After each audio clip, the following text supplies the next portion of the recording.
No, let's do it. Okay, it's recording.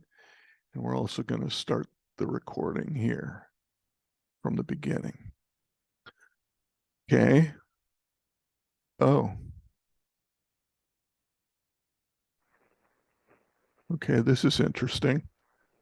Can you see the presentation? Anyone? Not yet. Okay, let's find out what's going on here. There we go. Let's see if that works. Yes. Okay. So, oh, there's somebody else that wants to get in. Let's see if I can get them in here. Okay. So let's start with the presentation. I'll apologize in advance. I used some of the same slides and recycled some of my contest presentations. So you're going to have to put up with the logos and that sort of stuff on the presentation. But so this is the as I was saying, this is the first StepPIR information sharing teleconference. I hope there's going to be plenty more to come. This is, again, all based on discussions I had with StepPIR at the Hamvention, and I've been getting data back from them. I've got an in with their, with their chief engineer now, and we'll talk about that. He and I exchange emails almost on a daily basis. And he was told by John to communicate with me on a very regular basis. So if you guys got any questions, you can funnel them all to me. We'll get them to him. He'll answer them. We'll bring them back and put it into a presentation, and we'll make sure that everybody hears it. Let's see. So just a little bit of advertising before we get into the presentation. So my name is Bill Schmidt. I'm a ham radio operator. Obviously, I've got a contest station down in the Caribbean on the island of St. Lucia, J688Z. Some of you probably worked me down there. The contest station was written up in the in NCJ back in January, February 2021. We also rent the station out. You can go to villagrandputon.com. So this meeting, I want to make it last less than an hour. I don't want it to be burdensome for everybody.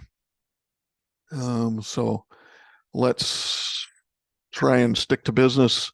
I would ask that you stay muted unless you're going to speak, because otherwise we get a lot of background noise, unnecessary background noise. I'm, background on me. I own an engineering company down in Houston. We also own a resort in the Caribbean. Well, my wife takes care of. I've just got something else happen here. I'm not sure what's happening. Oh, well, maybe it's not a big deal. Oh, there we go. We've also got a contest station up in Illinois, and I've got plenty of StepPIR antennas, so I'm the perfect guinea pig for Martel to try stuff out on, and to work with to solve some of these problems. I know I've published a lot of the stuff that I've done. You've seen me on the forum quite a bit, and so I'm a good guinea pig to try stuff out. The agenda for the meeting tonight is, first we'll go through introductions. I want to keep those short, about 15 seconds for each of you, since we've got almost 30 people now. We'll then go to the question and answer list that was developed from Hamvention 2023. We'll get the responses to those questions from Jeff Woolert, N7 CID. He's their chief engineer right now at StepPIR. Then we'll go through discussion and new questions. If we've got any new questions to add to the list, so I can ask them, and we can all get the answers to that in the next meeting. We'll determine when that next meeting is, and then we'll adjourn. So if we could all take about 15 seconds, I'll call you out. I can see your names in the list here. I'll call you out, and give us 15 seconds, give us your name, your call, which StepIR antennas you own, how long you've had them, and what your experience has been, good or bad. I've got a 4-element, I've got a 3-element, I've got a DB42, I've got one of their verticals. And I've had various experience with them, some good, some bad. The oldest antenna that I've got is the 4-element, secondhand to me, and I've had it for about 2 years, but I think it's about 12 years old, all told. Anyway, let's start with Steve Belter. Steve, why don't you unmute yourself? Tell us the answers to these questions. Name is Steve Belter. Call is N9IP. I have a StepIR Urban Beam. Had it up for about a year. Haven't used it a lot because I haven't been on the air a lot, but when I have used it, it's worked great. Okay, great. Good to hear that. Next one is Robert Grinnell.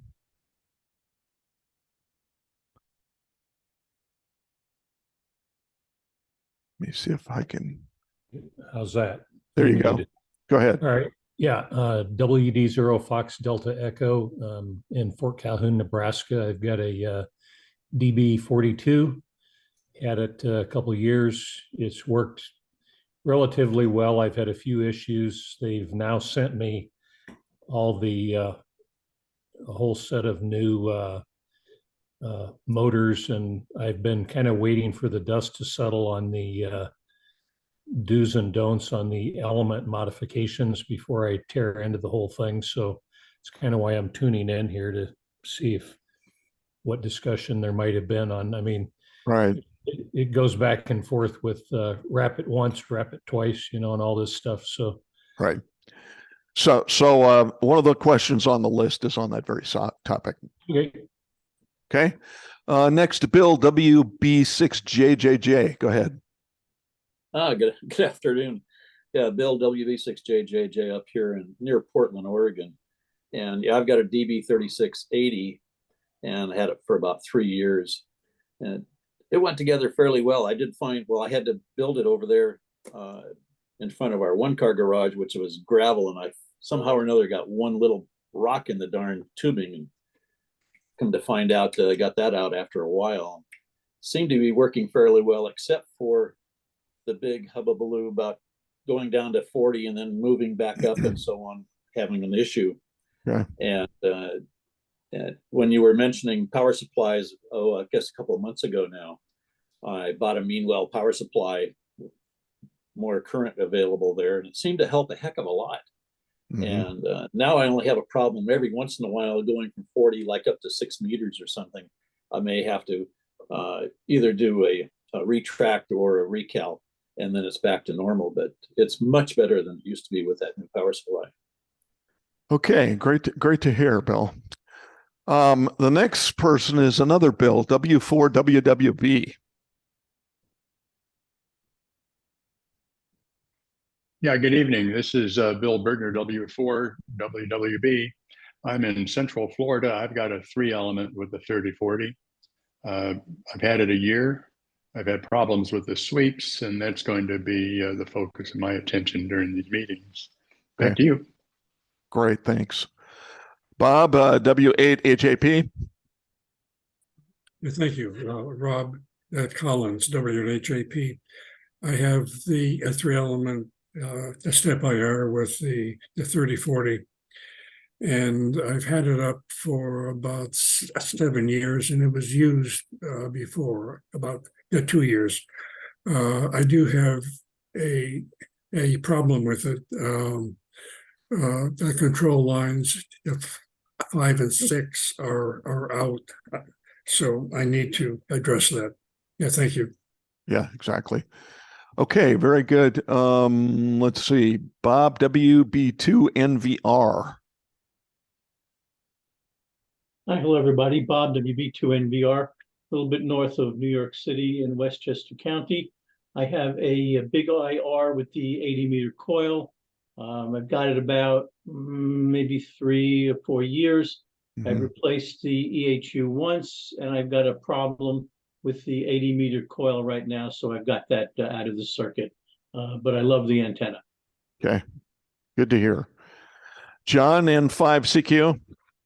Hey, my name is John Langdon. I just moved from Texas to upstate North Carolina. That's the Blue Ridge Mountains you see in the background there. Yeah. I'll be It- putting up a DB42, which will be my first StepIR, and I hope to learn what not to do and what to do and best practices. Okay. You need to move back to Texas. Okay, and next JPLIS. Hi, this is Roger Stutes, Kilo Mike 4 November Sierra. I'm in Delray Beach, Florida, and I've got a 3-element stepper that I removed when I bought it used. It's pretty bad shape. I tried to rebuild it, and I threw away the 30-40 sweeps because I didn't want the tail twister trying to rotate that. I've had some problems with it. I had a control line failure and also a motor failure or a broken shaft on the reflector. And I also rebuilt that. Overall, I'm very happy with the antenna, and I'd like to have something bigger, but that's all I can rotate. Okay.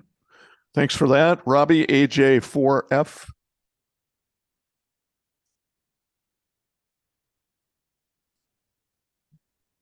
This is Roby Elms, AJ4F. I'm in Okay. Houston, Texas. Yeah. I have a 4-element with the trombone and the extra 6-meter elements. I purchased this antenna used, took it down off a tower, and I'm trying to decide whether I want to go through and refurbish it and put it up on my tower. Okay. Sounds good. Well, I'm in town, so we ought to be able to, get some eyeball on that. Okay. Dave, W6OQ. Okay, yeah. Hi, Dave Hostetler, W6OQ. I'm located near Los Angeles, suburb of Los Angeles. I don't have a StepIR antenna, but I'm looking forward to one in the next year or so. Okay, very good. Todd, WB2ZAB. Thanks, Bill. Yeah, my name's Todd, and WB2ZAB. I have a 4-element classic, all straight element StepIR that I built in 2005, and it's on top of a 100-foot Roan SSV. Everything was working fine for the longest time. Then the driven element failed. I had an acrobatic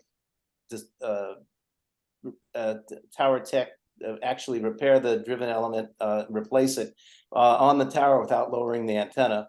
But then in 2019, I had a completely catastrophic fail, and everything, there was just no functionality, and the SWR was high on all bands. And so we took it down, and if you're in this area, I'm in Maryland, about 12 miles northeast of Washington. And if you're in this area and you need a tower tech, Alpha 1 Kilo, John Sames is incredible.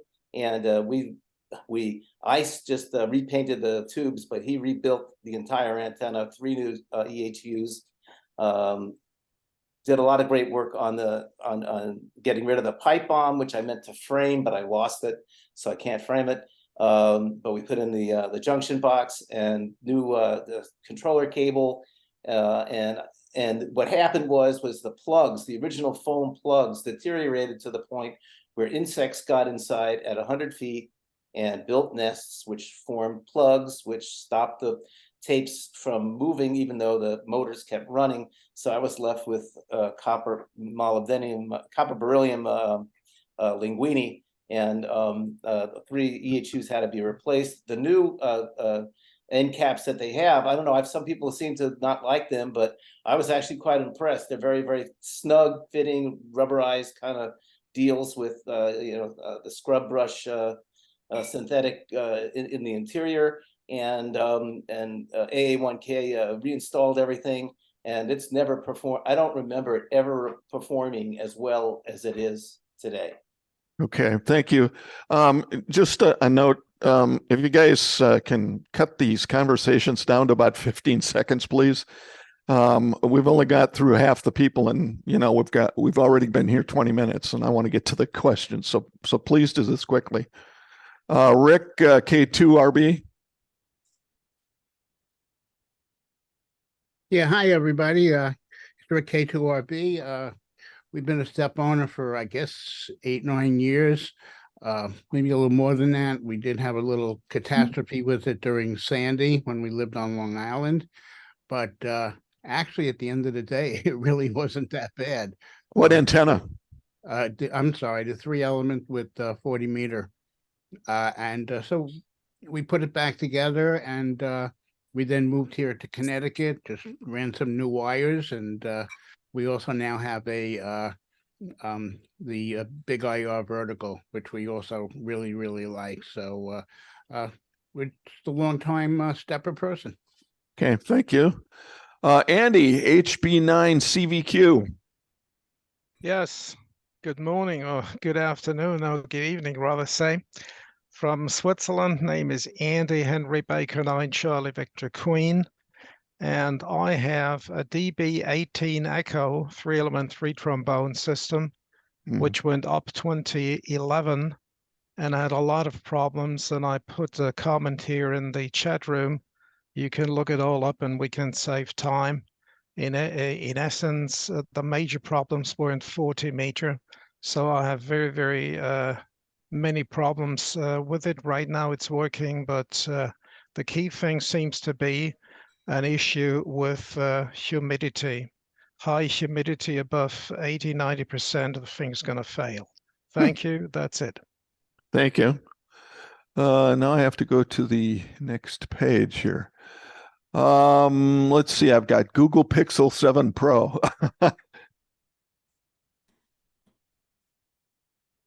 Yeah, good afternoon or good evening, good morning to whoever. This is Pete, Whiskey 8 Alpha Alpha. I have a DV18E with the N5 NM 6-meter mods with the passive and fixed and, or I should say, passive director and the reflector. 2011 is when it was delivered new, had new motors put in 18. Had the power supply problem that a lot of folks were beleaguered or suffered through. That was solved by increasing the current rating up to 4 amps. So other than that, kind of appreciate everyone's in this organization and Bill and you pulling this together. Thank you. Thanks. Okay, let's see. I think I've lost my place here. I've got Bob N6TV. Good to see you again. Hi, Bob N6TV here. Don't own a StepPIR, but I do build an interface box to connect your rig to the StepPIR controller, including the PTT interrupt, so your StepPIR doesn't damage your antenna while it's moving, and splits the Y cable, splits the serial port. So if you need any help getting AutoTrack to work, please see me. Thanks. Okay, great. Thanks. Rob AE7AP. Hi, I'm Rob, AE7AP in Helena, Montana. I have a roof mount DB11. It's been up since 2016. I've been quite happy with it. Had to replace all the HUs right when it came. The wipers were apparently a little tight. It was not extending properly. And I upgraded the 33 volt power supply. That helped. I suspect I need to tune it. It's maybe not quite optimal, but it's working great for me, and it's been pretty flawless. I just need to find the time to work on it someday, but until then, I'm very happy with how it's working. Okay, very good. Let's see. N5NA, Alan. Yeah, I'm Alan Sewell, N5NA out in West Texas, where it's cooled down to 97 versus 111 this past weekend. I've got the 3-element with the 30-40 loop and 2 6-meter elements. I've had it up a little over a year for the second time around. That's kind of a long story. I really hadn't had any problems with it at all. It works great for me. Okay, it's great to hear. Bill, WE5P. Good evening, guys. Bill Weaver here. I live in central Kentucky, just a little bit south of Lexington, and all my working life in Houston, by the way. I'm a future owner, so I'm just here to listen and learn. Okay, great to hear. Let's see, Andy and Sue. These pictures keep jumping around. Andy? Yeah. Looking for Andy, NC4AB. Good evening from Central North Carolina. On a 4-element classic, had it up 5 years. It was purchased used, has performed flawlessly, and I have the upgrade kit to put the trombone on laying in the garage, and have been following the discussions on the suites intently, and that's why I'm here. Sounds good. Thank you. Ellen Breyer, go ahead. Hey Bill, how you doing? Yeah. Hey, good. I live about 4 miles from you to the south. I've got a 4-element, kind of a DB32 Frankenstein. So started out as a 4-element classic. I added 1 trombone. It's been down more than once for refurbishment. Replaced all the motors at one time. Had the guy in Waco, Texas rebuild them for me. Then added another trombone. I've got the patented Bill Schmidt 6-meter arrangement with the passive reflector. And the antenna works great. However, I do have the common problem of when it gets a little bit humid, then it doesn't extend out on 40 meters. So Sure.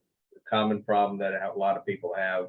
SWR is not, it used to be 1-to-1 everywhere. It's not that way anymore. Probably has a lot to do with operator error when I rebuilt it. But generally speaking, when it's dry, I'm 100% happy with it. Great. That's good to hear. Yeah. One of these days you come down here and we'll look at it. I certainly will. I've told you we're going to do that before. I got to do that. Yeah. Roger VA1 RST. You bet. This is Roger VA1 RSD in Halifax, Nova Scotia. I've got a big IR 80/6 and got that in 2010. I have a 2-element StepPIR Yagi. Had that since 2016. Experiences have been mainly control cable issues and a little bit of lightning that required a replacement, put the ALP board in. Okay, very good. Dave Carlson. Hey, Dave N2OA out in Batavia, New York. I currently have a big IR vertical and a 3-element with a 40 meter. Neither one up in the air or assembled yet, but both purchased used, and hope to start getting things up this summer. Okay, it sounds good. Yeah, there'll be a lot of people be able to help you on this forum. MR, it says MR. That's all it says.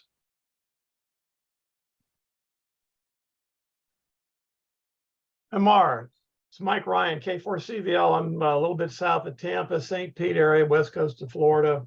Okay. I use 2 of the big R verticals here.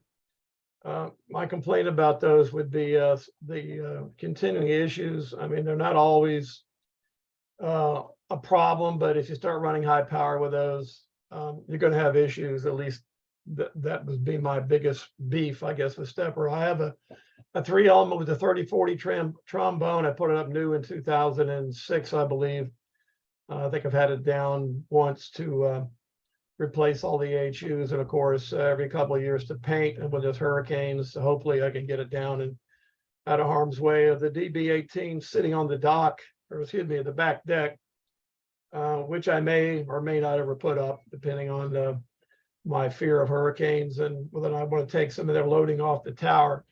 I've assembled and installed a number of the 3 elements with and without the 40 meter element. And I've also just did last fall a 4-element with the 3040 element on that. And a lot of the issues I think people have come down to, you got to use some common sense with weatherproofing and this and that. And I will say that here in Florida, we got probably as much humidity as anybody else has anywhere. I've never had any trouble with my own antenna or any of the others I put up with respect to the 40 meter or 30-meter element due to humidity or water getting in. It's just something I've maybe had luck with, or maybe it's, again, into common sense and waterproofing. Back to you, Bill, and thanks for running the Yeah. show today. Okay, very good. Thank you for that. WN0 DRC.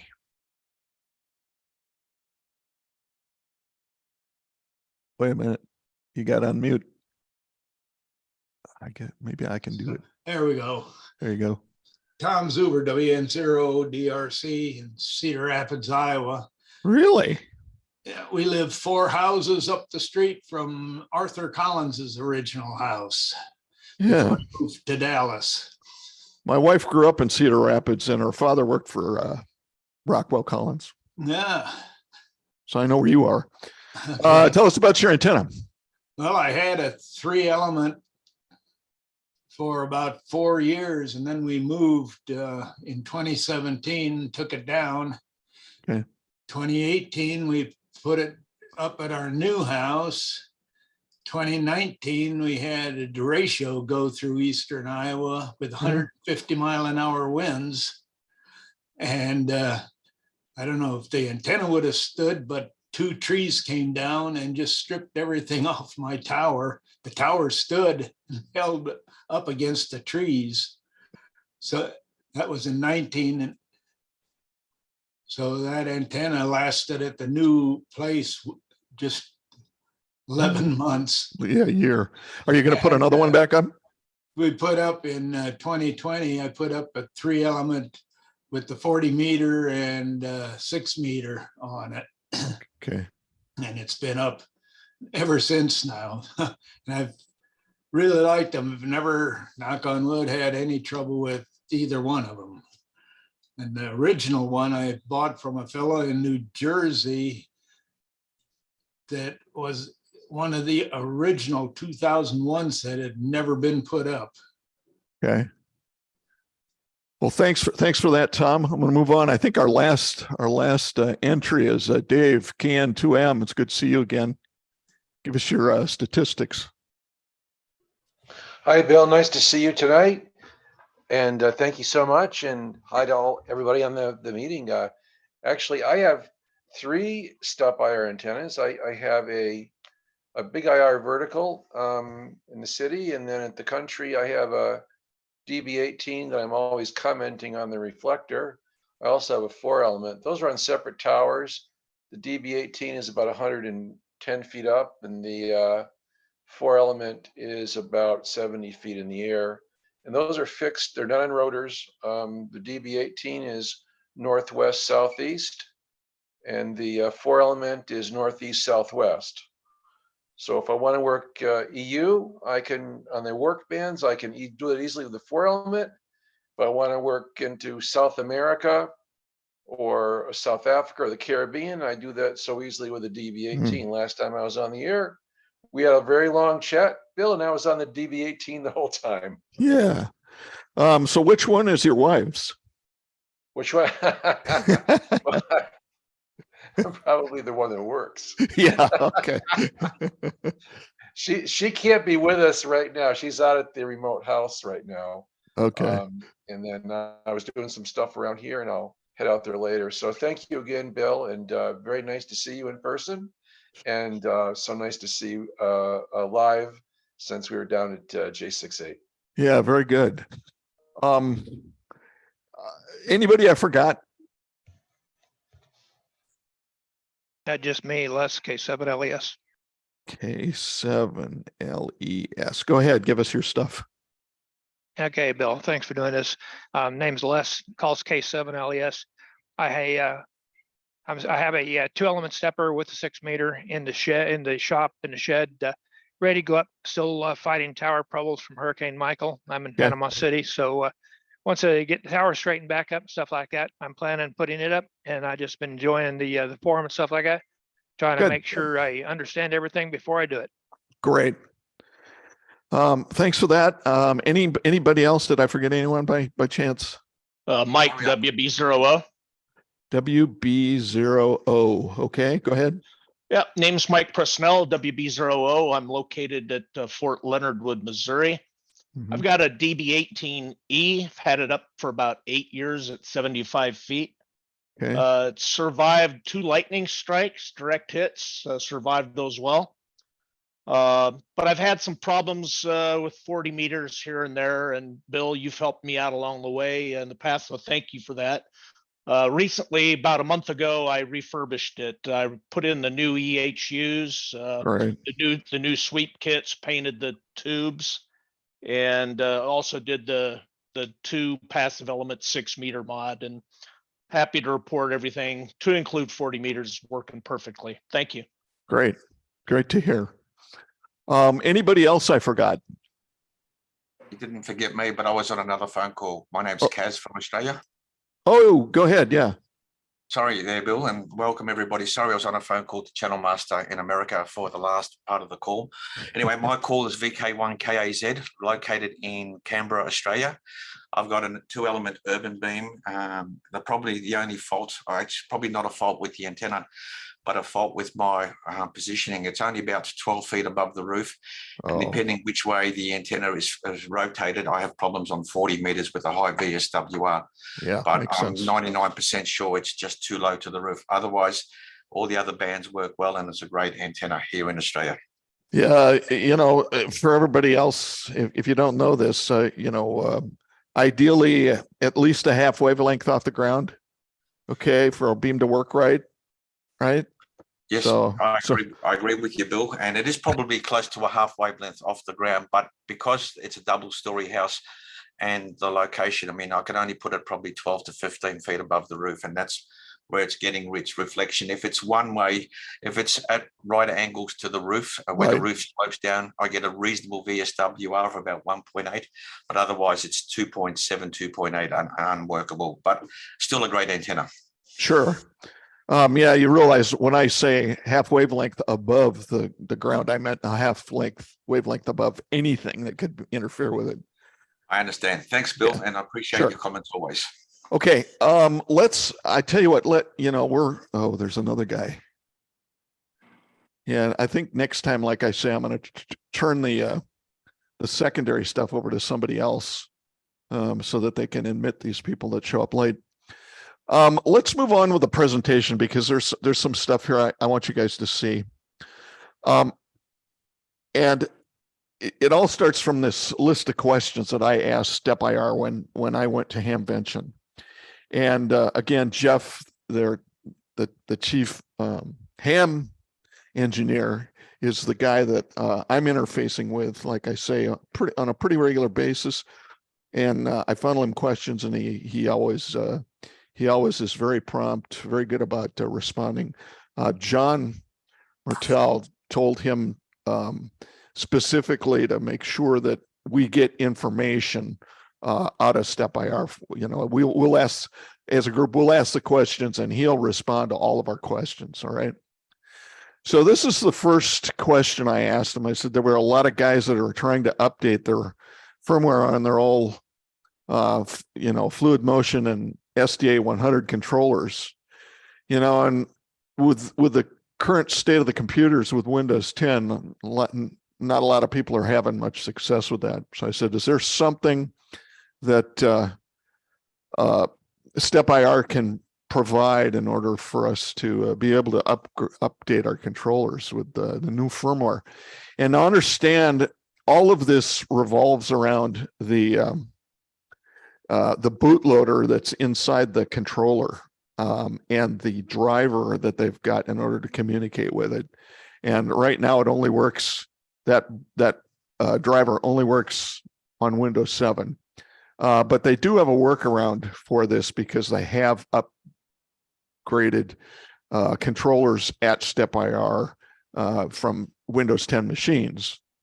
So Jeff's response to me was, yes, I agree. We need to find a way for customers to be able to flash their old firmware that doesn't involve a Windows 7 computer. I'll look into this and see what I can do about the drivers for recognizing the controller. Anybody have any comment on this? How many of you have tried to update your old controllers? Nobody? Well, I do have a comment that one of the pieces can only get upgraded at the factory, even if you have a correct Windows machine. For example, if you want it to if you have a very old controller and you want it to recognize the new ICOM command CIV output for antenna, you're going to need to send it to them for an upgrade. It may also be required to work with an FTDX 101 or other Yaesu rigs where they increase the number of digits in their output. Oh yeah, I'm talking just basic stuff, just the controller working and recognizing the new versions of antennas, much less recognizing things like frequency and, you know, tracking and all of that. I mean, I'm trying to get the controller just to be useful. Understood. You know, yeah. But your point is well taken. Yeah, I mean, you know, as manufacturers progress with their radios, things are going to change, and you know, StepPIR isn't necessarily going to be able to follow all of that. I mean, they'd need a pile of engineers just working on that sort of thing. Well, they do have updates for ICOM and the newest Yaesu rigs, but you don't need to send the whole controller, just the data in board. Yeah, they'll flash it. Yeah.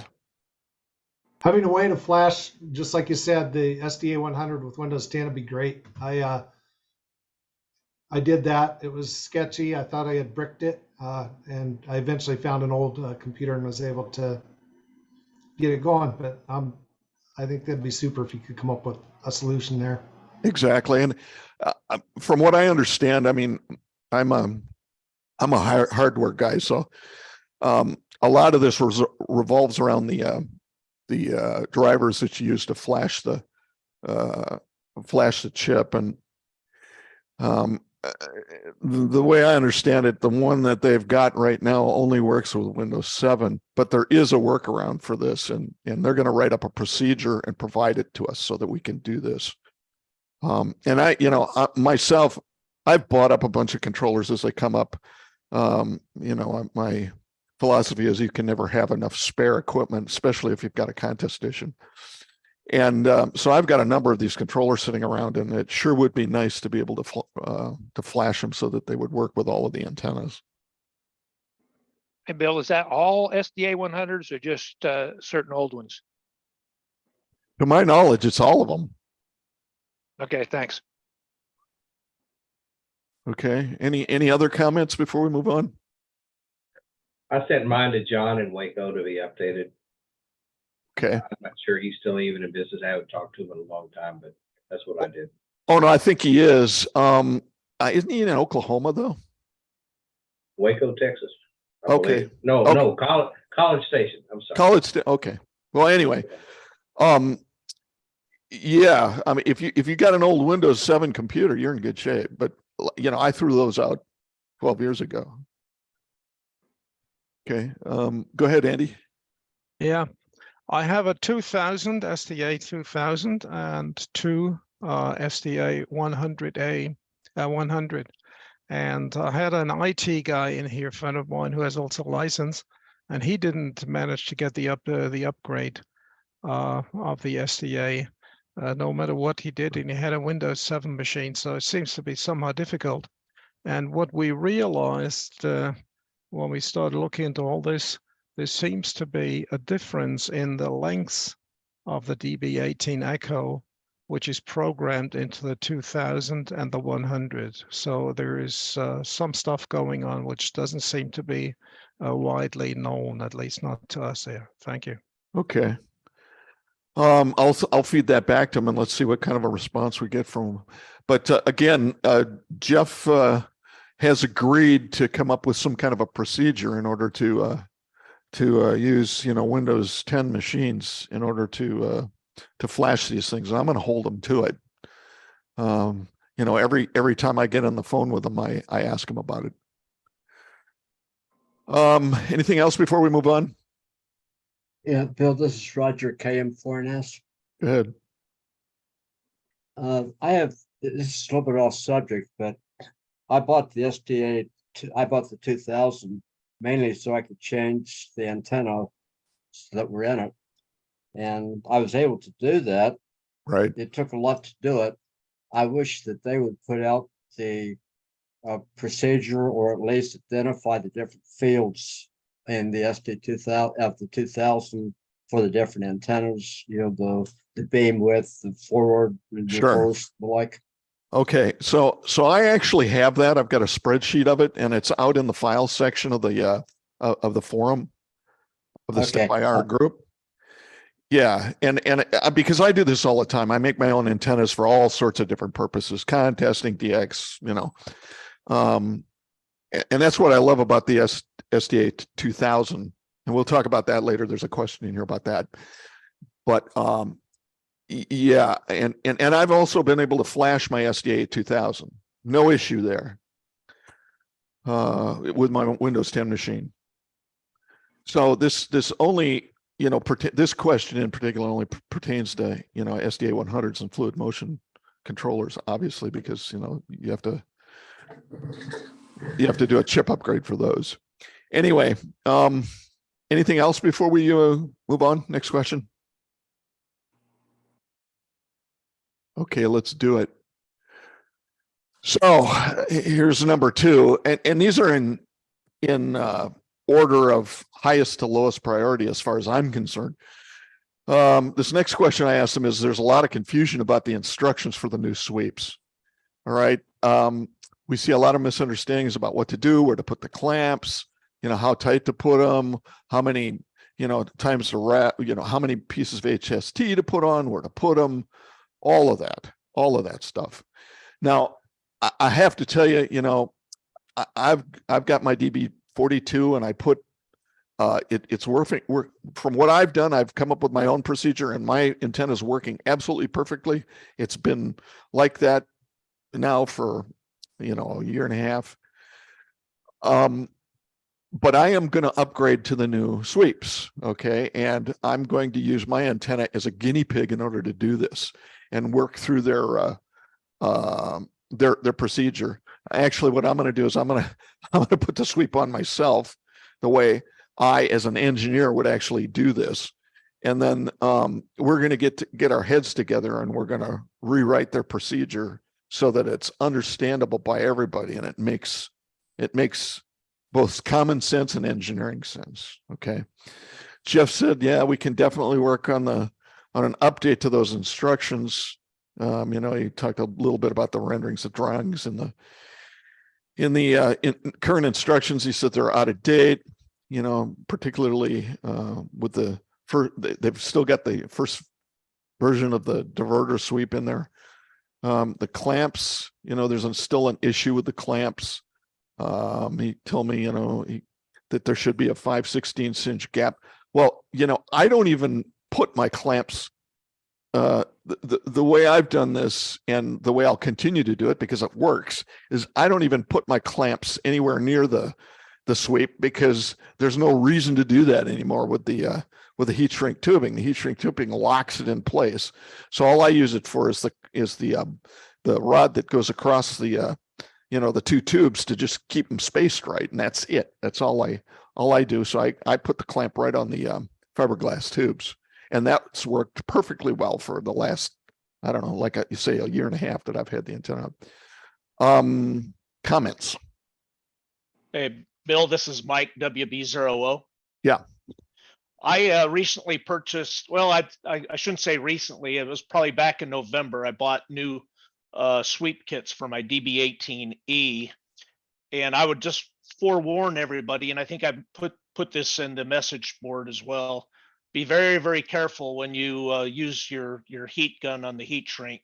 The new sweeps, the plastic is extremely thin, and if you move that trombone at all, you could put a crease in it and then have to start all over again. Then, to my surprise, when I ordered a replacement, the adapters, and I forget the name that they called them, but the plastic end that you glue onto the fiberglass tube, the design has changed. Sweep diverter, yes, there was, right. Sweep diverter, yeah. So I still use the original gray ones, not the black ones. But Bill, maybe you could comment on your knowledge of what was improved or changed from the gray to the black?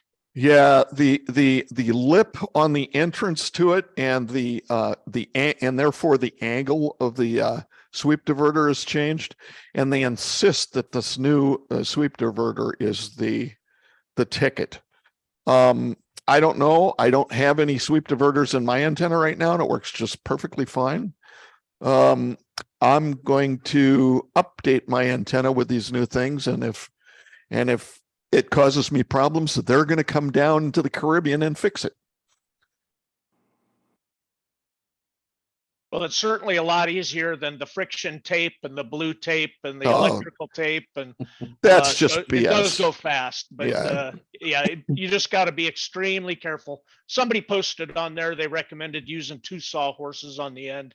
Right. And I'm a believer. That's the way to do it. Support both the fiberglass and the sweep while you're putting the heat shrink on, so there's no gravity pulling at that thing when it's hot.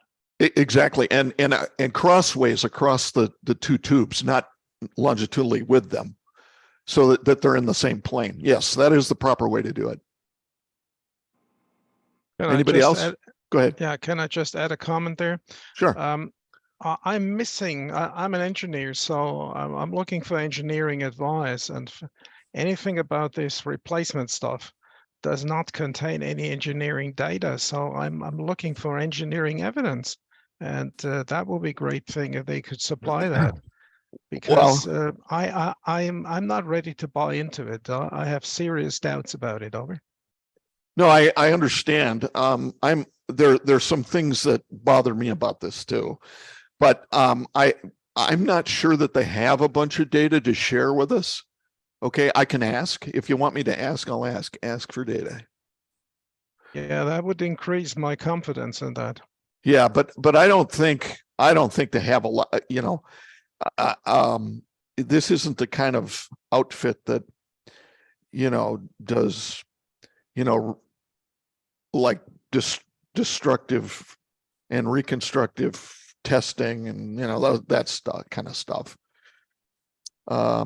I'm afraid what we'll get is just a bunch of innuendo. Yeah, that's what we heard. Yeah. Anybody else? Yeah, Bill, I did post something on the forum about the installation of the new thin sweeps, a diverter cone, a sweep cone, whatever you'd like to call it. Yeah. And I made mention to be extremely careful, as Mike WB00 mentioned, about supporting that, because the new sweep tube is significantly thinner, lighter.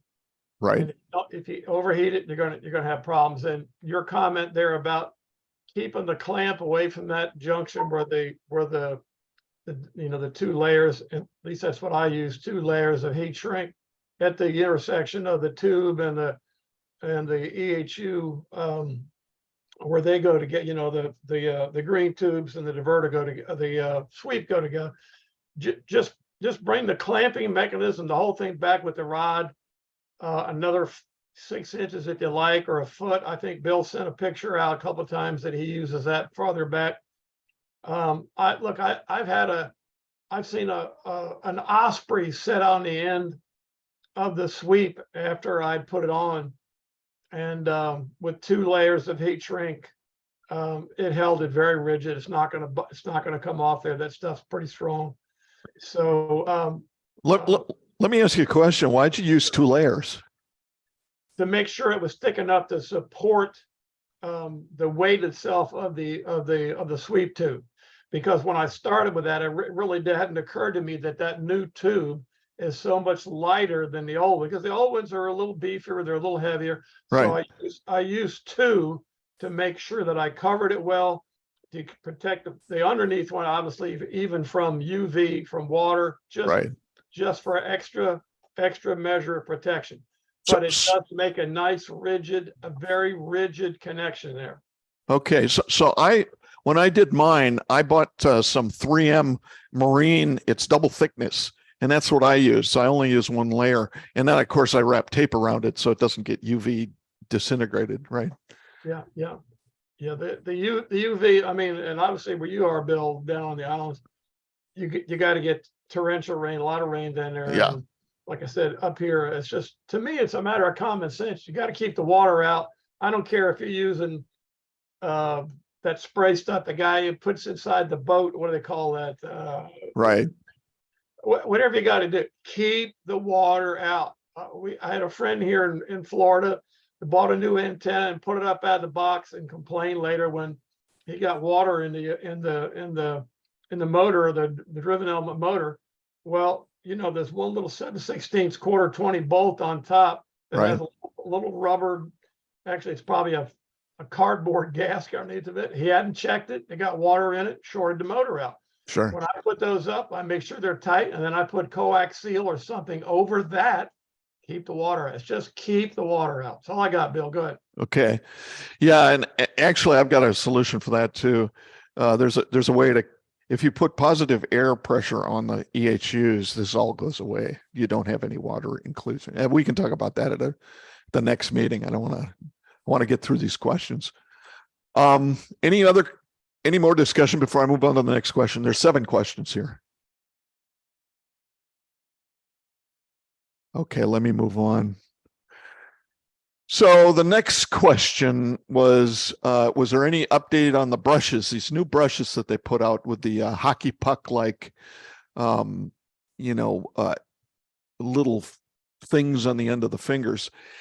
I don't know how many of you have updated these in your EHUs, but if you do, what you're going to find out is that those little hockey pucks do not sit flat, on the brand new brush. They don't sit flat on the beryllium element.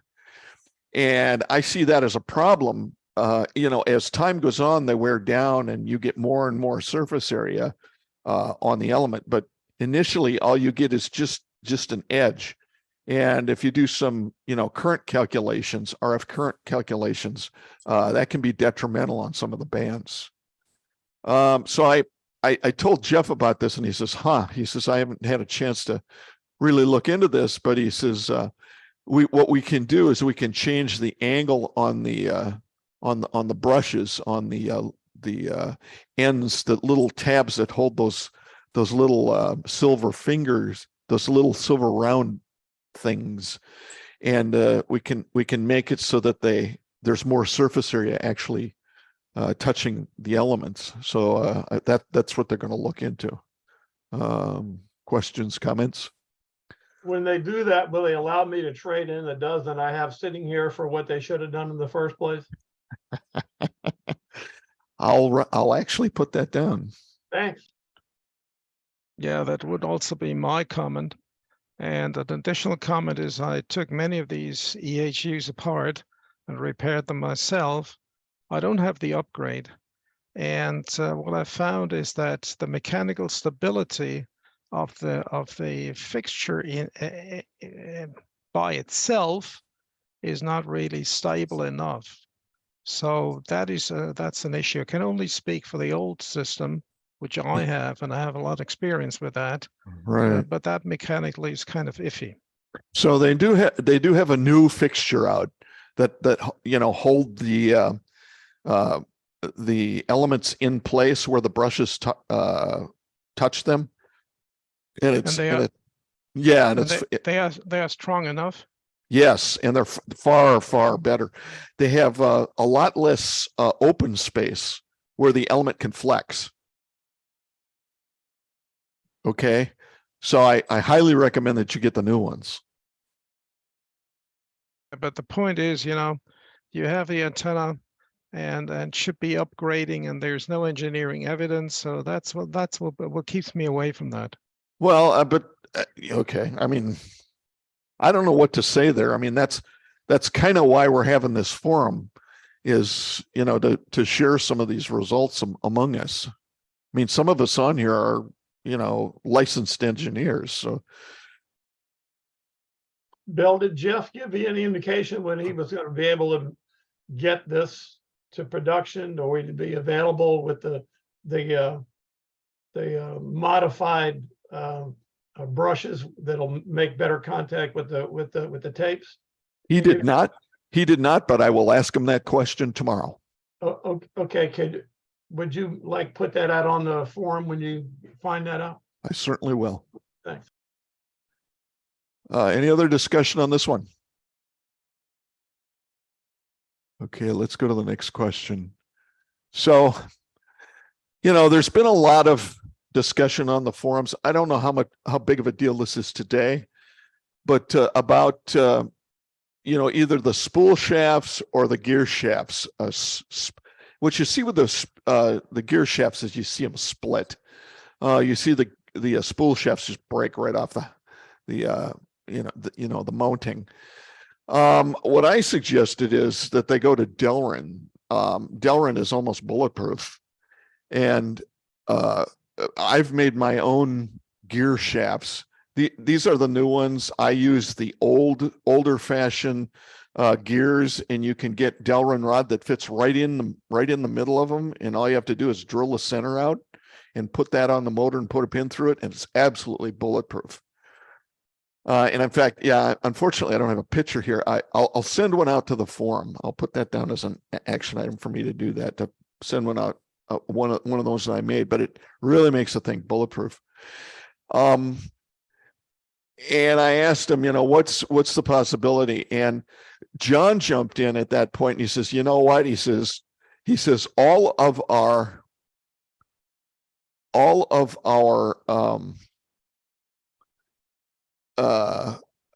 commercial antennas are military antennas. He says those parts are made out of Delrin.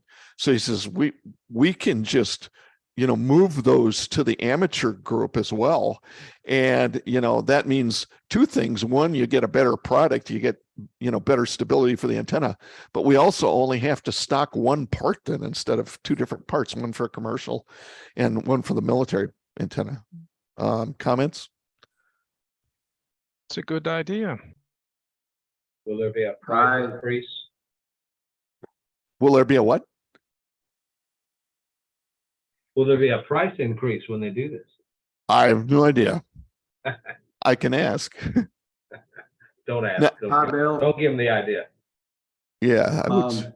You're talking about those boards. I am the one who made my own boards out of the material you suggest to do. This is the board ready, made out of Durin. Here's the other one. I just have it ready to put on my 4-element antenna. I just posted some pictures. Here is you see.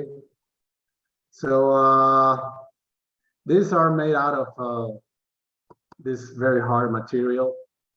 Even this shaft also, and it's ready to install it. Sure. So just the time will tell, but I also uploaded the blueprints for this, so anyone can go somewhere and ask to cut the boards with a CNC, or these boards were cut by laser. Yeah. And they came out really, really nice. Mm-hmm. And this is the final product. I just this was thermally blue. I mean, I just because this material is very flammable, and I just heat it with a heat gun. It melted with the board, forming one piece. It's like one piece because they fusion together. Right. So this won't break. And I also noticed that this part at the bottom on the original is very close to this edge. So I just cut it a little big up, so to have more material here, so this thing doesn't break, because always breaks here at the bottom. So I left a little bit of material, taking into consideration that the inside metal part in the the wheel there, it can go up and down, and leaving more material here at the bottom will make this stronger. So well, yeah, the final product. That's not going to break. Delrin's got has an enormous modulus of bending. For those of you that know about materials, so it's not likely to break. It may bend, but it's not going to break. Well, I really want to thank you to help me on this, because I asked for what kind of material could be used to make this thing better, and you came up with a suggestion of Delrin. Yeah, that's and it. I really appreciate your advice. And here's the final product. I'm just going to install it on my 4-element antenna. It has a 1 trombone. It's a 4-element with a 1 trombone. Yeah. And just wait and see how it's going. But I'm pretty sure this is much better than the version that comes from StepPIR. No. That is very weak, and I'm not telling you, for the people what is paying on the cost of this antenna, they could have, I don't know, do something better with those boards, Well, we're gonna help them get there. Okay. With all of your feedback. Go ahead.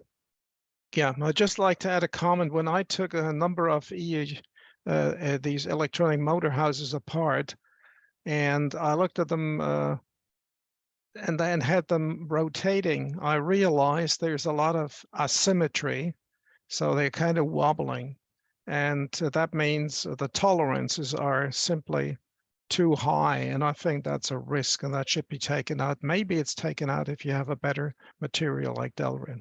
Well, so when you say something was wobbling, what was it? Was it the reels on the reel take-up shaft, or was it the sprocket? The center of the axis, should be constant, and it is not. It's moving. So but which one? Which one? The one that you show in your picture here. Well, I've got two different ones. Yeah, well, it is it is the base plate, and then you put the shaft on top. Okay, but the base plate, the real take-up shaft, it doesn't matter if the reels wobble on that, because all they do is take the element up. That shouldn't matter. But that sprocket, if that wobbles on the motor shaft, that's a problem.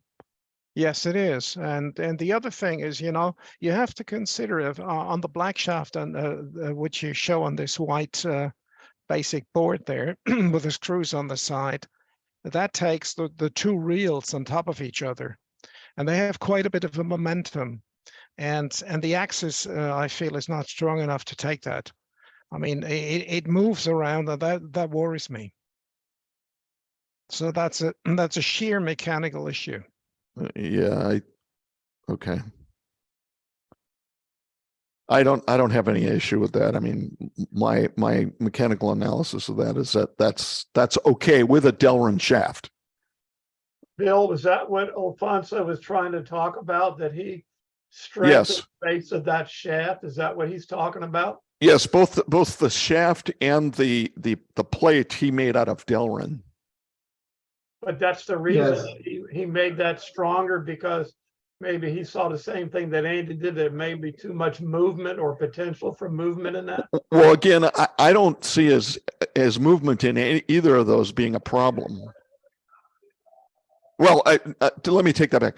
If the plate moves around, yeah, that's an issue because the motor's mounted to it. But if the shaft, if it bends or flexes, that shouldn't be a big problem, because those take-up reels are only there to just take the tape up. It doesn't, there is no other place for it to go but onto the reel.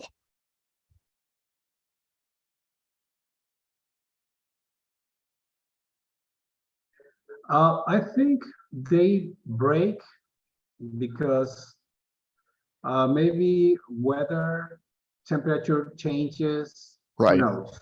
Right. And they tend to deteriorate with the time. Right. And this happens. It's like an old car with all the plastic parts become breakable after many years. Well, I think this is the same thing. The problem with this material is that they especially in very hot weather, you know, they tend to break because they heat too much, they expand too much, and they Actually, fail. I mean, actually, I think it's the other way so around. I think it's in I'm cold living in weather. Venezuela, and but yeah, I've cold never had one. weather things make breakable, but Yeah. I've never had one break in actual operation. you know, okay. Okay. I don't want to belabor Well, this. I don't know what happened with mine. I'm still waiting for putting down my antenna because I have a zero reception in every band after I changed while I was changing when it reached 17 meters. I got no reception and infinite Okay. SWR. Something happened up there. Guys, we're 10 minutes over our limit on our forum here. I'm going to keep going until we're done, but I'm going to tell the rest of you if you want to leave, if you want to stick around, of course, do that. Otherwise, I told you it was going to be 1 hour and that was it. And I think next time we probably won't do the introductions. We'll just get right to the meat of the issue instead of the introductions. Do we have any more discussion on this before we move on, or should we move on to the next question? Well, a short comment is in an industry, you do mechanical endurance testing. I'm pretty sure that StepPIR has never done that. Well, of course not, or the antenna would be twice as much.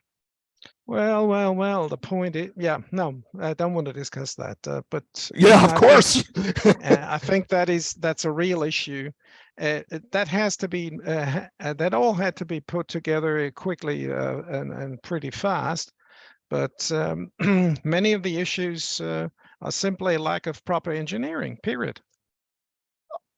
Okay, I won't disagree with that. But there is a cost for engineering, and understand. And I'm not trying to defend StepPIR here. Okay, don't kill the messenger. But understand that the more of that kind of stuff you do, the more expensive the antennas get. I've never had a shaft break in actual operation, but I had one break in shipping. That's a real quick comment. So yeah, I mean, if you get some mass on those shafts and you bump them around like in a UPS truck, that is the way they get busted.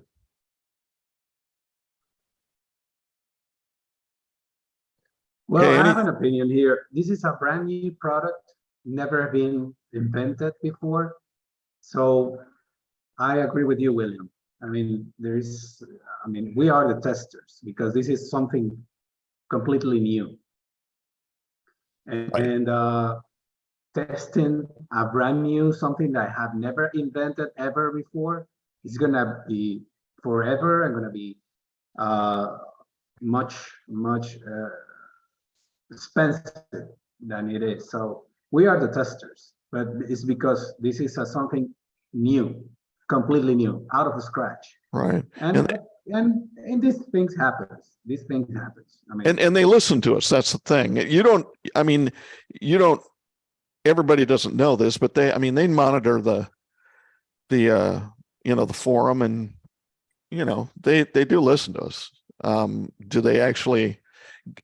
I'm not sure they've always got the right priorities, so I think it behooves us to feed back the priorities, but they do listen to us.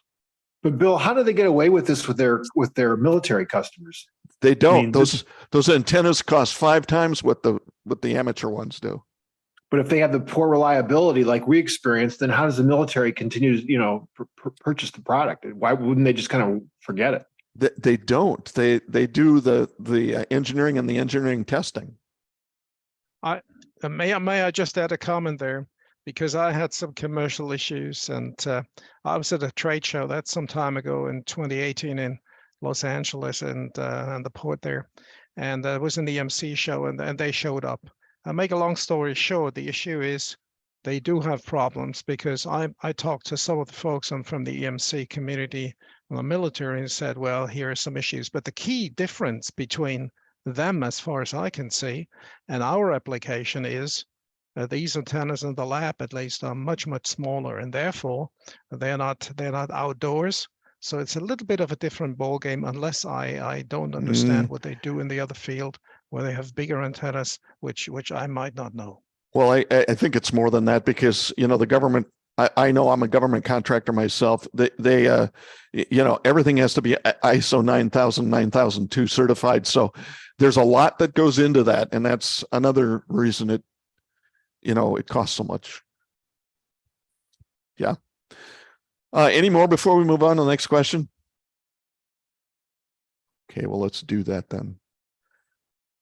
So I was talking to Jeff and I said, you know, look, these 6-meter antenna models that you've got for the StepPIRs, virtually all of them, as far as I can tell. Now, I don't own all the antennas, but I get a feedback from a lot of people. And that's one of my fortes is modeling, doing antenna modeling. They display very poor performance, very poor. You know, if you compare them to a monoband antenna of the same number of elements. I've modeled a lot of the 6 meter elements on the StepPIRs. What you get is a pretty pathetic design.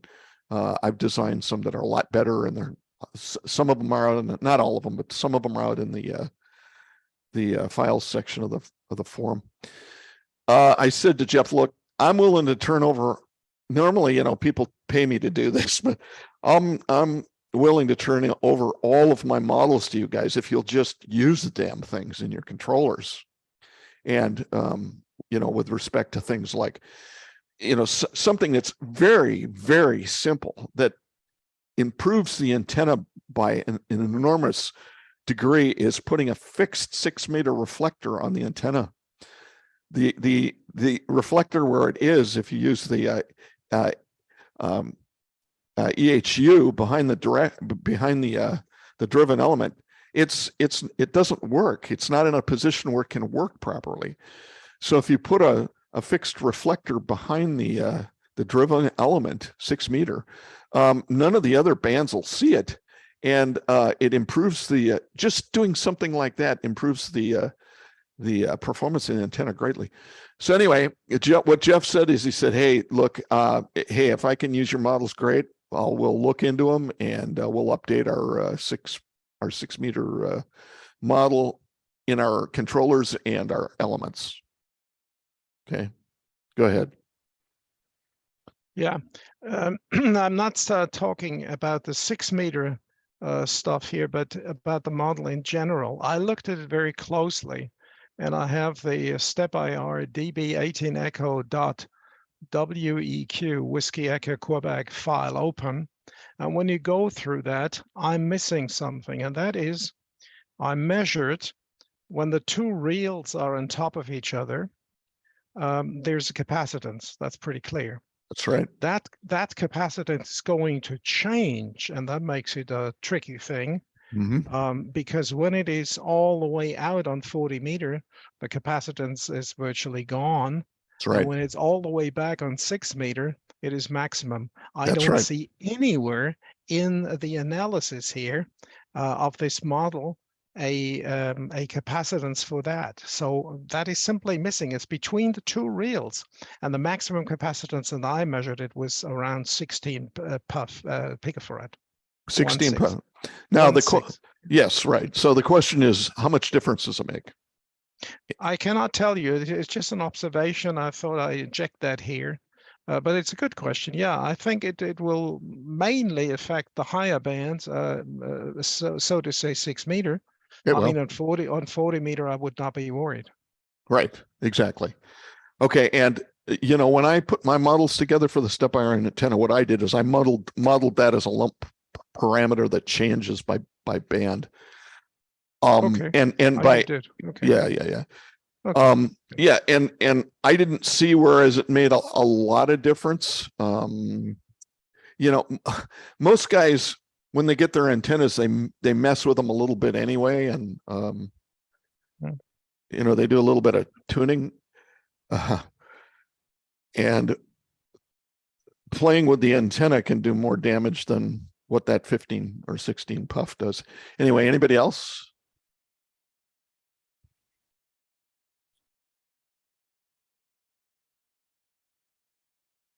Okay, well, what I would say is, for those of you who've got your 6-meter kits, expect StepIR to come out with new models for your controller and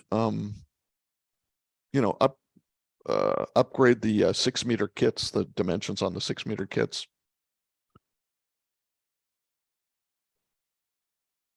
Okay. Anything else before we move to this? And we must not have a lot of 6-meter guys. Hey, Bill, this Mike again. I would mention that I did the modification where you put in the passive reflector, and I'm only at 75 feet, but I've been able to work about 470 of the 488 US grids, for Fred Fish Right. with that stepper antenna. So 4 elements on 6 with a DB18, it's quite effective if you make that modification. Okay, that's good news.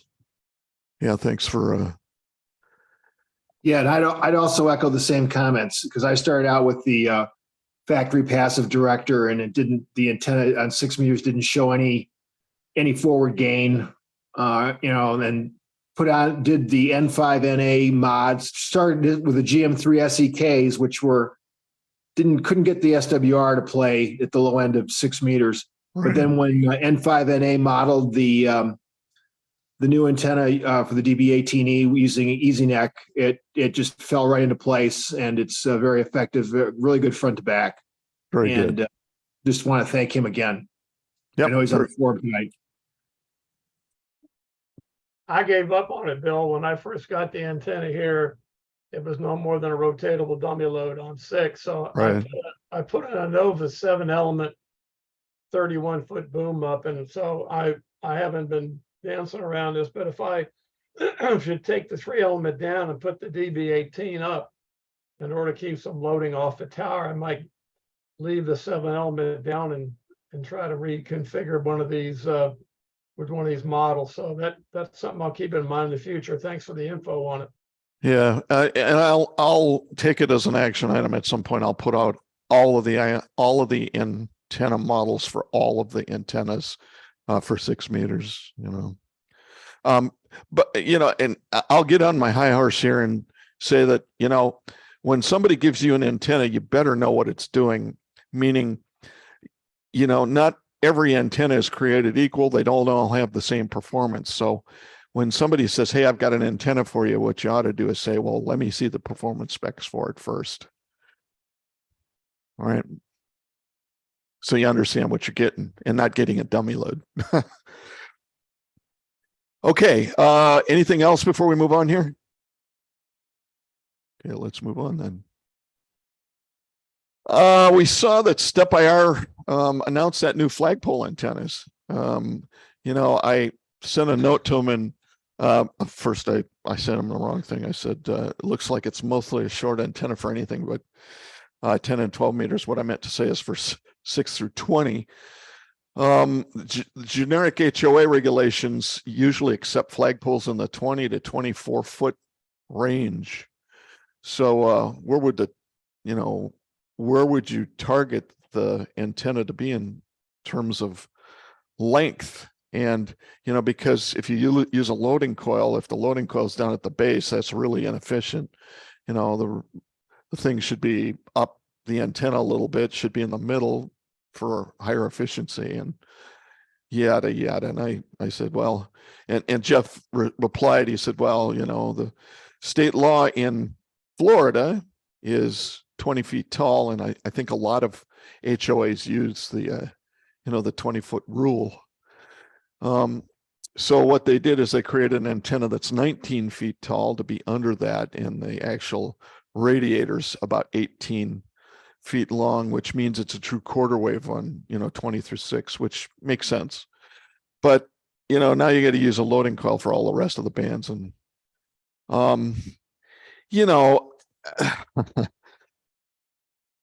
it can be effective with the right loading coil in the right place. I'm not sure I've got a lot of confidence in their modeling, given what I've seen on their models in the controller and on 6 meters. So I don't know where all of this is going, but I suggested that they they certainly look into the loading methodology and maybe come up with something that's better. Questions, comments? Well, may I? The same as they're using on the on their current design with the sweep. Do you know? I don't know. It's just an etched PCB with a piece of copper sweep that they index between the brakes. Yeah. That's it. That's I have a big IR that I've had for I don't know 15 years, and that is a point of failure. I was going to say, how many times have you blown that up? Let's see. I've gone through 3 EHUs, but mostly storms, and I've had to repair the loading coil twice. Okay.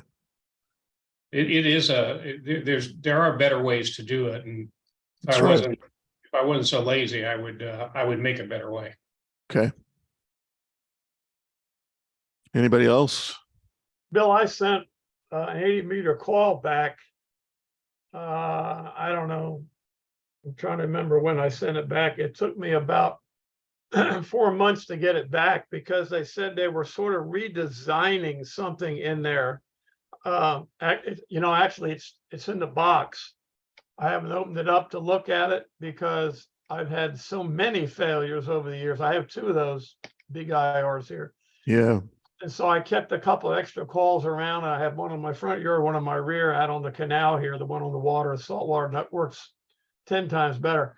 But I don't know what it is that they've changed or did. I would like to know if you could ask that question, and I'll check with you on it. Let me know if there's anything significant, because if there's an upgrade, I'll send them my others and get them to do it. Go ahead. Okay. Has anybody bought a big IR recently? Friend of mine has received a replacement EHU with the modification in it. Okay. Do you know what the mod was? Apparently, they were having problems with heat and something sagging down on top of the motor. So they put a vertical plastic piece in there to keep that from happening. Oh. Does that make any sense? Not to me. No. The biggest problem I had is when they brought out the aluminum high wind kit and had the arcing. It actually blew out a hole about the size of your thumb next to the SO on the bottom. Well, somebody actually posted a picture in the forum where it had burnt to the ground. Oh yeah.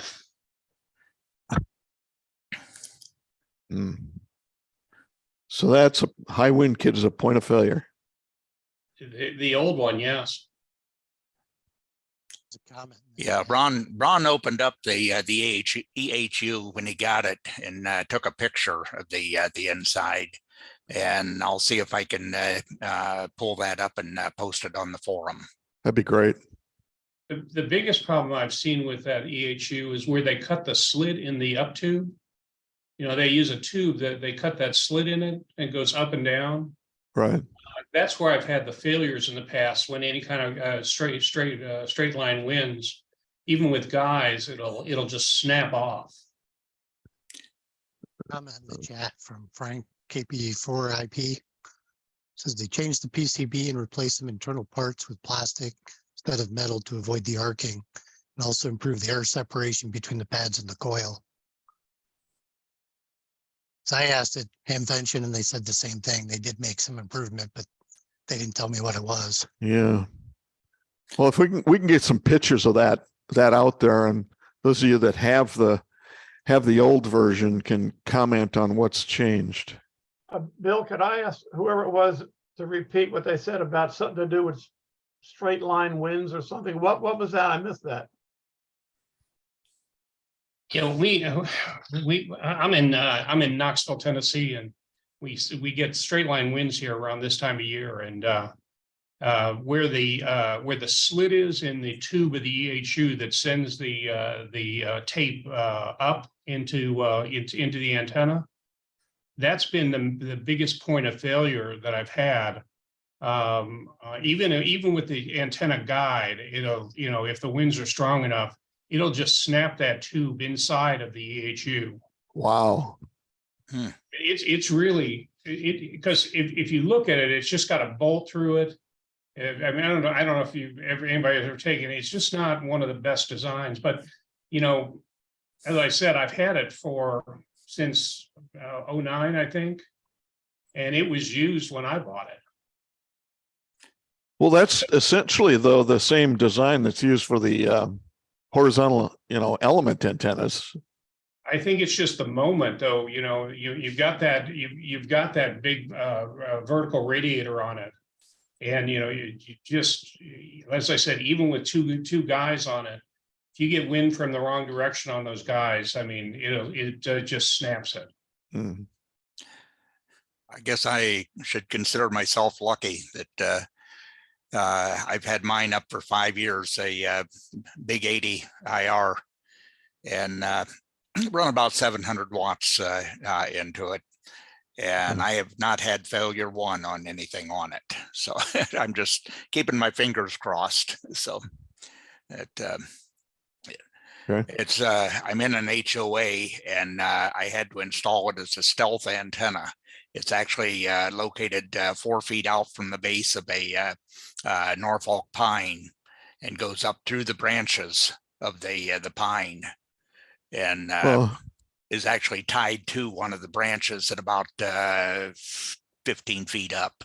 So it's not an ideal installation, but boy, does it work. So yeah, it shouldn't be close to a tree. So I used to live on a golf course, okay, when I lived up in Missouri, and I had one of these 32 foot 222 Shakespeare 222 antennas. They go on the deck of a frigate. They're big down at the bottom. They're about 4 inches, and they go up to a ball up on top that's about 3/4 of an inch across. And I just used plastic wire ties, and wire tied a flag on top of the pole of the antenna. It looked just like a flagpole. Yeah. But I mean, in your case, you'd have to guy the heck out of it, or use a pretty small flag.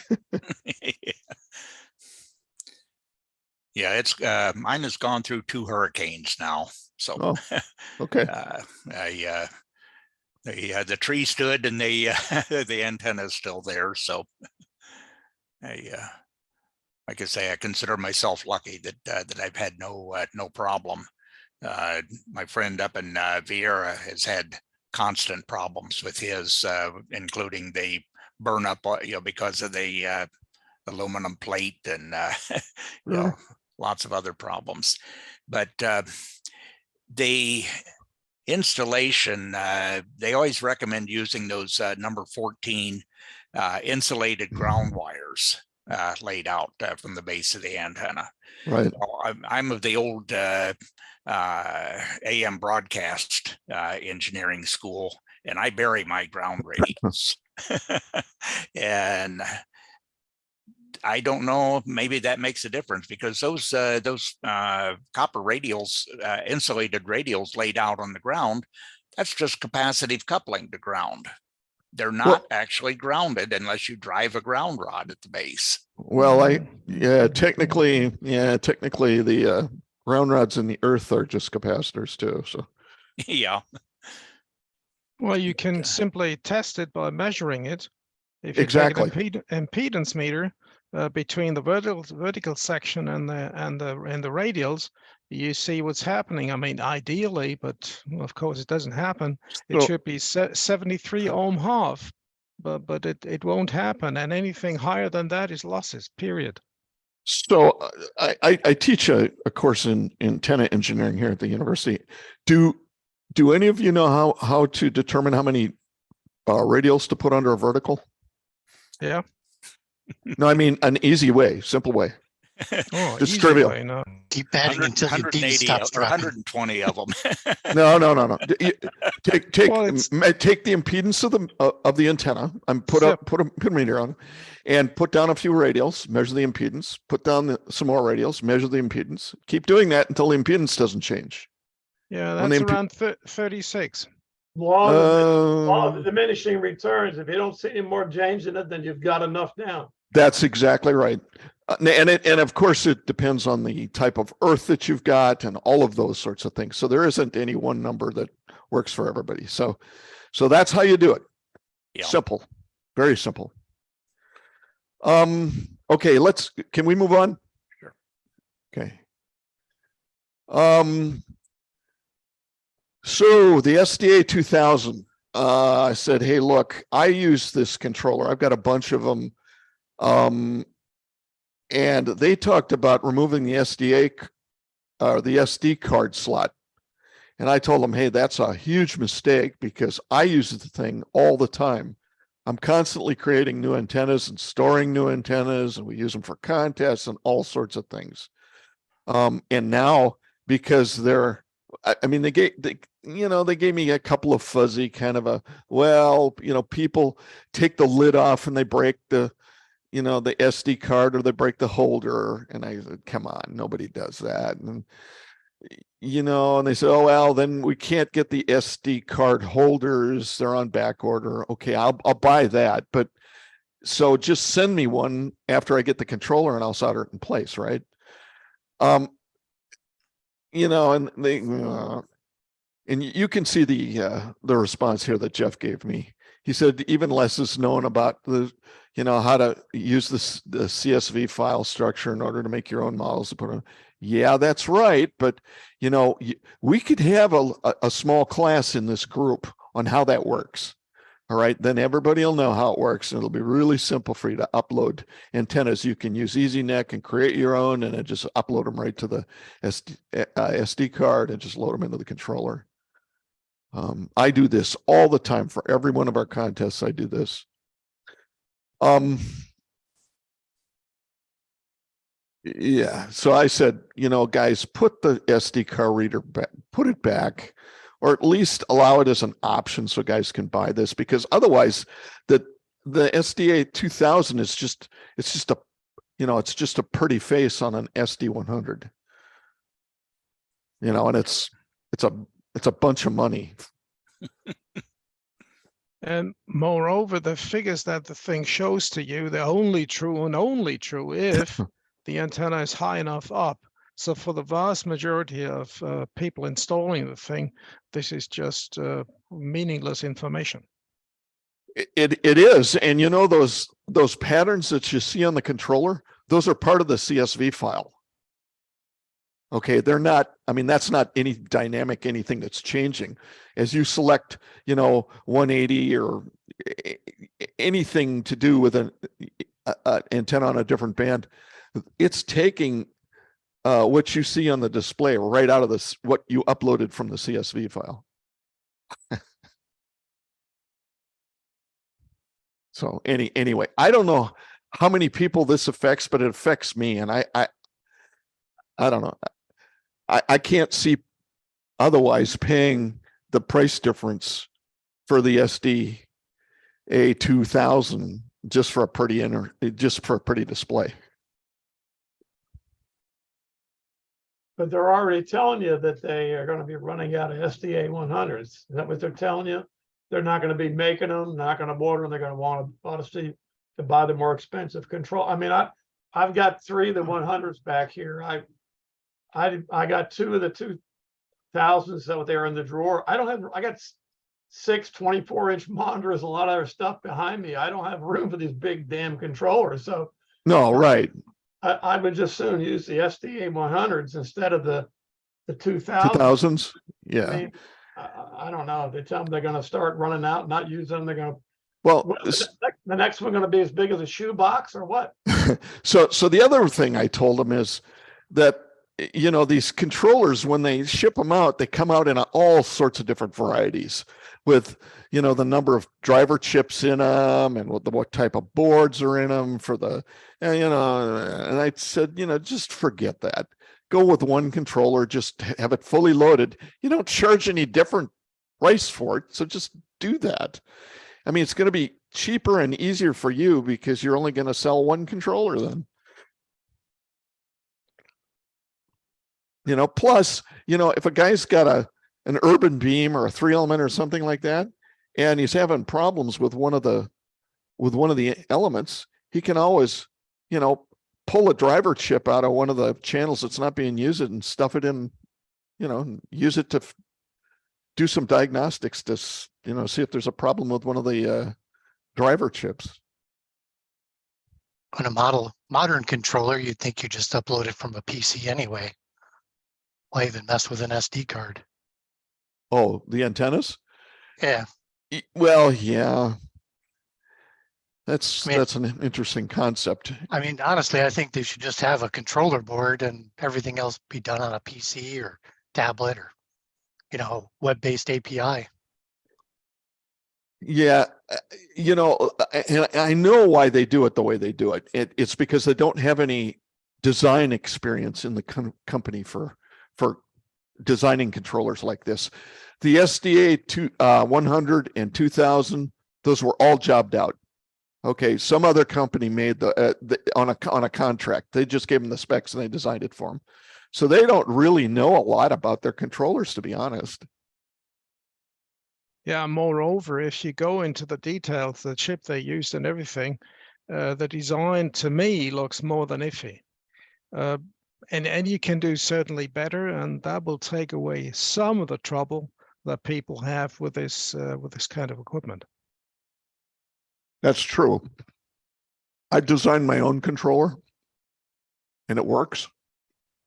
And I use much more substantial drivers. And they unplug and you can throw them away and you can plug in another one. More on that in one of our other forums. So I don't want to get stuck on that. Any more comments on this? Okay, let's go to the next. Okay. So those were all the questions, you know, the substantial questions that we talked about. Are there any other questions that you guys want to ask of these guys of StepIR?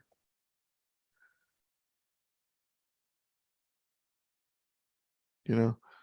Yeah, this is Bill, WB6JJJ. Just, you were talking about the 6-meter elements earlier. Yeah. I was trying to, I have the 2 extra elements on my DB 3680. And I was wondering if we just put one reflector up there of the proper size, that would probably make a lot better antenna, I figure, for 6 meters.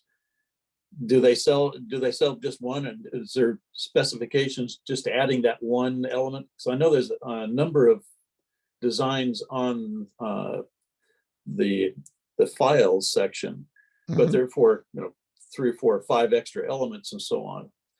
And I was wondering, is there something that we can add just one element in the back, like the reflector, and yeah, make better antenna? Yeah, yeah. You know, basis the files that are in the file section. I mean, when I upload them, I don't just upload just a model file. I upload a diagram of what the antenna looks like and where the elements are positioned and all of that, and the lengths of them. Correct. Yeah, I've seen those. Yes, and I appreciate those. Yeah, and what I would tell you is, what's his name? Darren, or gosh, he's a W7. He did some modeling on. I helped him a little bit. I got him started on modeling. It was turned into a nightmare for. but long story short, he did a great job of modeling his DB36, and he's got I've looked over his model. I kind of looked it over. He's got one that really works well, and I think his is out in the file section too. And I highly recommend that. Okay. Okay. He also has a sheet that shows where the elements are and what their lengths are. And quite frankly, you can make your your own elements really easy.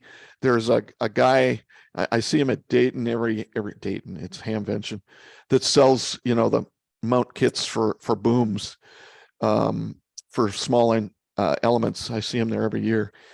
And if you don't want to do that, you can buy them from DX Engineering. If you don't want to do that, you can just buy the StepIR element and just reposition it, just change the length of it to suit your needs. Okay, give it a Yeah. try. Yep. Yeah. What's his name? Is it can somebody help me? Is it Darren or Devin? I don't remember his name. I'll take a look on the files. Yeah. I'll figure it out. But he's got a really, it's a good design. It's a really good design. Thank you. Yep. Anybody else? Any other questions that need to be asked? But this is a good one. You know, we're going to want to ask StepIR, hey, once these new models get put out, what are you going to do? How are you going to update our controllers? And what about our 6-meter elements? Are you going to sell kits, different kits for them? What are you going to do?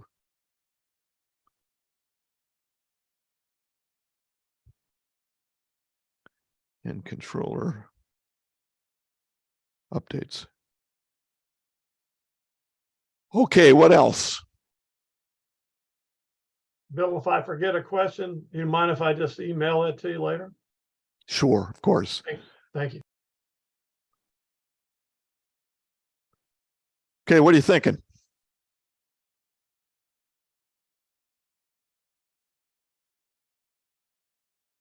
It's getting pretty quiet. Great discussion. Thank you, Bill. What that's telling me is we're getting close to the end here. So maybe next meeting, how often should we do these? Bill, I'm happy with once a month. I think your idea of relaxing the introductions, unless somebody wasn't here this time, Yeah. because when you can see their name and call sign when they ask a question, you know, that pretty much introduces a person and we get down to brass tack anyway. And I promise I'll change my MR to the guy it'll say instead of MR, wants lunch. Okay. Okay. Yeah. I think, that's what we'll set that as a requirement for the next meeting is, you know, like the L-Craft forum that I attended this last weekend. You put your name and your call up on the, you know, on your pictures for everybody to see. Anything else? Yeah, I've got the picture of the underside of the big ADIR 80-meter board up on my camera right now. I see that. And you see that white blob there. I think that's what was added in as sort of a spacer. Can you turn that sideways? Yeah. And well, no, I mean, so it's into the plane. Yeah. So all we're seeing is the edge of the whatever that is. Oh, okay. So we can see it stick out. Oh no, that this is just a picture that. Oh, I'm sorry. Yeah. And let's see. Oh yeah, I see. It's a pad. Yeah. Yeah, there's what the innards look like now on you know, the coil and everything.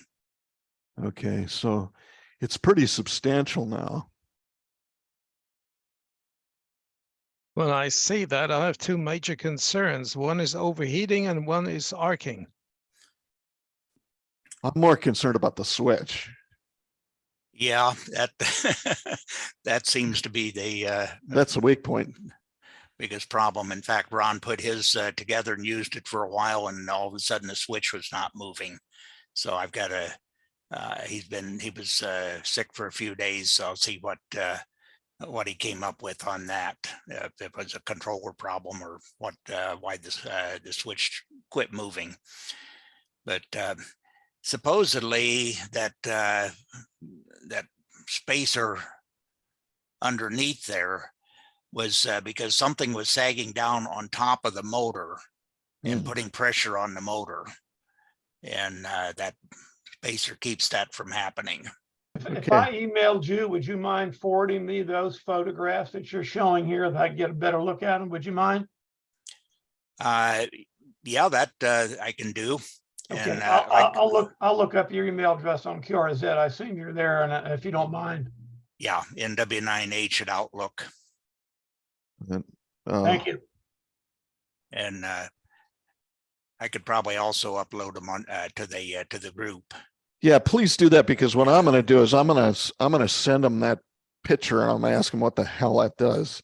Yeah. So, but yeah, his failure that required the sending it in the last time was the motor failed, and and they said it was because of a sag, something that sagged down on top of the motor. The motor sagged down on top of the housing or something like that. Okay. I guess it'd be the motor sagging down on the housing from the way that would be. Yeah, those studs are at the bottom. Those studs that and the SO, Yeah. that's at the bottom of the coil. Okay.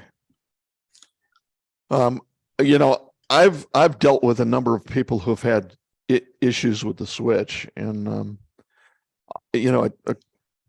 I've always wondered, hey, is there a better way to do that? I mean, a circuit board, it's a little bit cheesy.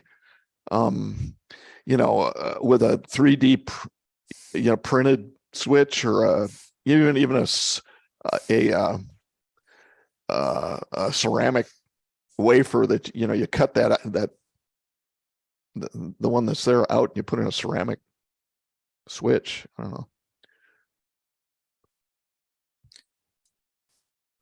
When they arc, it'll just burn a hole right through the darn thing. Oh, I know. It's totally, you gotta replace, it's going back to get rebuilt by somebody.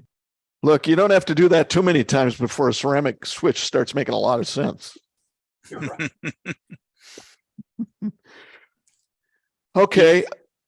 I was going to say the other point of failure is don't put a back wrench against the nuts on the outside. They twist that stud, and that stud is just soldered onto the PCB. And then they start having intermittent problems. Yeah, so not a lot of pressure on that. Yeah, you got to put a back wrench on it, and you got to jam those nuts together. You can't let that stud turn. Something that's been brought up before, it's not on my list of questions, but I had a heck of a problem with it. I had a hurricane come through and it broke all the EHU housings on my DB 42. Have any of you had any trouble with the EHU housings? Yeah, one of the 4 elements that I serviced last year had been put up by somebody else, and they didn't use any sort of a boom support whatsoever, and they also didn't use a support for the trombone element. I'm thinking, what in the why would anybody think that thing could just sit there all day long and wither itself up and down on the roof of a 12-story building? 500 yards from the Gulf of Mexico. It's just no way it was going to survive. And all 3 housings were broken. The guy got ticked off. He said, I want it down. I put up a JK 4-element 20. He ran with that for 6 months. They call him back, says, no, I want a stepper up here. So I just put that new 4-element stepper up with the trombone, and he loves it. Had the new sweeps and all that. But if you don't do, again, Bill, like I said, common sense, you got to support the boom and you got to support the trombone element, and you got to know that it's going to move in any kind of wind. I mean, right off the Gulf of Mexico, the guy's inviting, he's just going to have trouble. Yeah, of course it's an option, right? The antennas don't magically come with it. It's an option that you got to purchase. So you got to wonder about that. And then look, I've had element support. All of my antennas got element supports, and I busted the EHU housings on all of them. So I don't know. Personally, it's questionable because you've got different, I don't know, different bending, torsion, depending upon, where the wind is coming from. And I'll tell you something that a lot of people don't know is the boom trussing. The boom trussing, the way it's set up on StepPIR antennas can cause the boom to bend, because I lost a boom that way. I had the wind come and it picked up the back of the antenna. And when it picks up the back of the antenna, it causes the antenna to twist. And it destroyed the boom on my DB42. And of course, you can't buy just a section of a DB42 boom. You have to buy the whole thing, which was $1,000. Anyway, anything else before we adjourn? Hi, Lily. Hi. What would your thought be, Bill? Once a month, you think, or what's your thoughts initially? Yeah, I'm thinking once a month. Idea want to run by you when you come in. Well, sit down and tell me. Yeah, I think once a month. And I'll try and give you feedback on the forum too, if it's more urgent. But I think we ought to get together and talk about this. It's a little more personal that way. Hey, Bill, one suggestion you might want to consider is having a standard day and time each month, like the first Thursday of every month at 000 UTC. That way everyone kind of remembers that's what's going to happen, not moving it, week, right, month to month. Right. Yeah, I appreciate that. And being this is the first one, I guess this kind of sets the precedent. My facetious comment earlier about the 120 radials, that goes back to my broadcast days where we were looking for stability more than the actual impedance. So, oh yeah, no, I am extremely familiar with that paper. Also, with an unlimited budget, you can do that. All of my verticals have got 120 radials under it. Yep. And by the way, I have a radial barrier that I patented that it fits on the back of a tractor with a 3-point hitch, and anybody's you're all you can all borrow it if you want. Yeah, whenever. we had similar thing. Had the disc wheel with the anhydrous blade behind it, the wire feeding down through the tube, and roller on top of it. Exactly. I just take a weed whacker. We've been using that since 1981. I just take a weed whacker and I cut a trench in the grass and lay it down with some staples. Let the grass grow back over it. Yep. Really, Landscape staples. Yeah. That works good. Yeah. Okay. Anything else? Well, if not, let's adjourn and we can meet back a month from now.